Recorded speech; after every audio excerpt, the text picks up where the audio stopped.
कुरुक्षेत्र को देश का सबसे स्वच्छ शहर बनाने का लक्ष्य लेकर बढ़ेंगे आगे। ब्रह्म सरोवर के क्षेत्र की स्वच्छता का जिम्मा अर्बन नगर परिषद के पास हुड्डा के सेक्टरों की निरंतर सफाई के लिए आगामी 7 दिन में एजेंसी को सौंपा जाएगा जिम्मा। इलेक्ट्रिक बस सेवा के बाद शहर में hop on hop city bus सेवा को भी शुरू करने की योजना।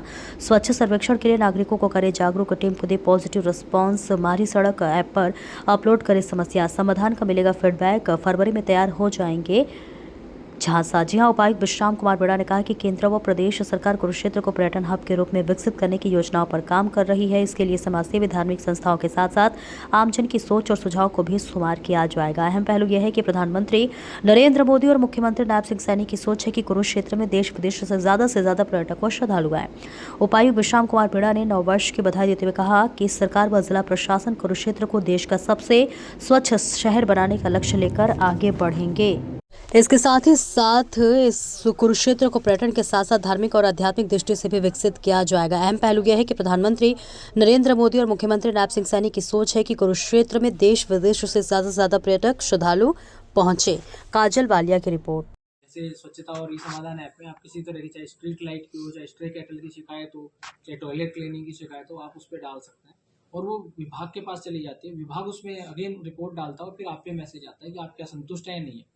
तो इसको ज़्यादा से ज़्यादा लोग यूज़ करके और जांचें, और हम भी इसके माध्यम से, क्योंकि हमारे पास डाटाबेस आ जाता है, तो हम उसके माध्यम से समीक्षा करते हैं कि भी कौन सा विभाग कितना एक्टिव है, कितने समय में वो रिजॉल्व कर रहा है, क्या वो उसको 48 घंटे में, 24 घंटे में समाधान कर पा रहा है, या महीने महीने भर भी उसमें लगा दे रहा है। तो उससे उसकी जवाबदेही और जिम्मेदारी भी तय की जा रही है सरकार के द्वारा। भी कुछ अधिकारियों को माननीय मुख्यमंत्री जी ने चार्जशीट भी किया था, उन पर एक्शन भी लिया है जो हमारी सड़क पे समय पे उन्होंने रिप्लाई नहीं किया। तो मैं आपके माध्यम से कुरुक्षेत्र वासियों को भी अपील करूँगा कि इन ऐप्स के माध्यम से जो सरकार ने बनाई है उनका यूज़ करें, सरकार को सजेशन दें और हम बदलाव लाएंगे और आपके सहयोग से कुरुक्षेत्र जो है वो आगे बढ़ेगा। Thank you. पत्रकार और छायाकार बंधुओं के साथ एक नववर्ष मिलन समारोह किया और सभी के सुझाव, महत्वपूर्ण सुझाव यहाँ पे आए। कैसे कुरुक्षेत्र को 2026 में पर्यटन में आगे ले जाया जाए, कैसे जो आमजन की सुविधा की दृष्टि से पार्किंग की व्यवस्था हो, चाहे रोडों की कंडीशन हो, उसके बारे में भी मीडिया से अच्छे सुझाव प्राप्त हुए। साथ ही जो सरकार की महत्वपूर्ण योजनाएं हैं उनको कैसे आमजन तक पहुंचाने में मीडिया का रोल रहता है, उस पर भी चर्चा हुई। तो 2026 में हम सब मिलके कुरुक्षेत्र के विकास पे आगे कार्य करेंगे। साथ ही मीडिया बंधुओं से और कुरुक्षेत्र वासियों से मेरा अनुरोध है कि आगे स्वच्छ सर्वेक्षण होना है, जिसमें हमारी 5 जो म्यूनसिपैलिटी है उनको आंका जाएगा और उसमें आप सबका सहयोग अपेक्षित रहेगा कि कैसे हम बेटर कर सकें और राज्य स्तर और राष्ट्रीय स्तर पे हम एक अच्छी रैंक ला पाएँ, और वो ना केवल सिर्फ सर्वेक्षण में रैंक आओ, धरातल में भी बदलाव दिखे। और उसमें जो है आप लोगों के सुझाव, चाहे वो ई समाधान ऐप के माध्यम से, चाहे स्वच्छता ऐप के माध्यम से, चाहे मीडिया के माध्यम से, व्हाट्सएप के माध्यम से, आप मुझे, डीएमसी को या हमारे जो भी सेक्रेटरी म्यूनसिपैलिटी उसको भेजें। तो इसमें आप सबका सहयोग अपेक्षित रहेगा। साथ ही नए वर्ष में इंफ्रास्ट्रक्चर के जो महत्वपूर्ण प्रोजेक्ट हैं या गवर्नमेंट की जो नई योजनाएं हैं उनको भी धरातल में लागू करने में प्रशासन कोई कमी नहीं छोड़ेगा।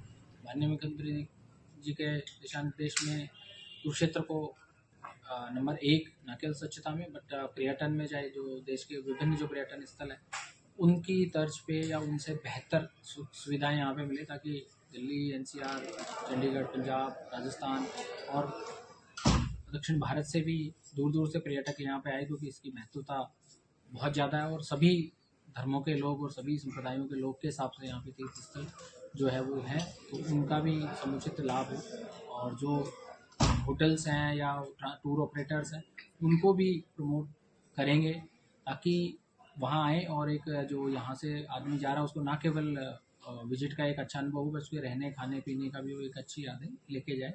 तो इस दृष्टि में आज की जो ये डिस्कशन है वो काफ़ी अच्छे पॉजिटिव सुझाव आए और मैं श्योर करता हूँ कि इन सब जो सजेशंस हैं उन पे सरकार के गाइडेंस में धरातल पे लेके आया जाए। सर, सड़क को लेकर और स्वच्छता को लेकर ऐप की अपनी बात की है, क्या है कई महत्वपूर्ण सड़कों के बाकी जो हम आमजन में जब निकलते हैं तो महसूस करते हैं, तो गवर्नमेंट ऑफ हरियाणा ने महारी सड़क ऐप माननीय मुख्यमंत्री जी ने लॉन्च की है और उसमें कोई भी रोड को, जैसे बहुत बार कई जगह हम जाते हैं तो उसमें ये होता है कि ये रोड किसकी है, as a DC, as a ADC, SDM, कोई मीडिया का पर्सन भी है, उसको भी उस रोड को ये नहीं पता रहता कि ये रोड है कौन सी एजेंसी की, तो कॉल करते हैं, वो करते हैं। उसमें सरकार ने उसकी सुविधा के लिए कराया कि वो रोड मैप कर दी गई है विभिन्न एजेंसियों की। आपने कुछ नहीं करना, आपने उस ऐप को इंस्टॉल करना है, आपने अपना कैमरा ऑन करना है, उसमें फ़ोटो अपलोड करनी है गड्ढे के साथ, या वहाँ पे कोई ब्लैक स्पॉट है कि कोई डेंजरस ड्राइविंग का रिस्क हो सकता है, वहाँ पे एक्सीडेंट का भी वो हो सकता है, वो आप डालें। उसमें 50 शब्दों में आप अपनी टिप्पणी कर सकते हैं कि भाई यहाँ पे क्या पाया गया, और उसके बाद वो जो एजेंसी है उसको वो चला जाता है, वो एजेंसी उसका निष्पादन करती है। निष्पादन के बाद आपके ऐप में ही मैसेज आ जाएगा कि क्या आप संतुष्ट हैं, वो फोटो अपलोड करेंगे उसको, तो आप उस पर यस और नो भी कर सकते हैं। अगर नो किया तो वापस विभाग को जाएगा कि वापस आपसे रिपोर्ट लें, आपसे CM ऑफिस की तरफ से भी फीडबैक कॉल आएगा कि क्या आप संतुष्ट हैं। तो वो एक मैकेनिज्म है जिसमें आमजन को या किसी भी पर्सन को अब बार बार इधर उधर वेट नहीं करना पड़े, दफ्तर कार्यालयों में चक्कर लगाना पड़े। वो अधिकारियों की नैतिक जिम्मेदारी है कि उन रोड्स की जो कंडीशंस हैं उनको ठीक किया जाए। साथ ही कुछ रोड्स की चर्चा हुई यहाँ पे, जो महत्वपूर्ण शहर की सड़कें हैं या शहर को जो कनेक्ट करती है गाँव से, उनका जैसा कि अधिकारियों ने पीछे मीटिंग भी हुई थी, तो 15 फरवरी का एक समय दिया है कि उन रोडों को ठीक कंडीशन में कर दिया जाएगा।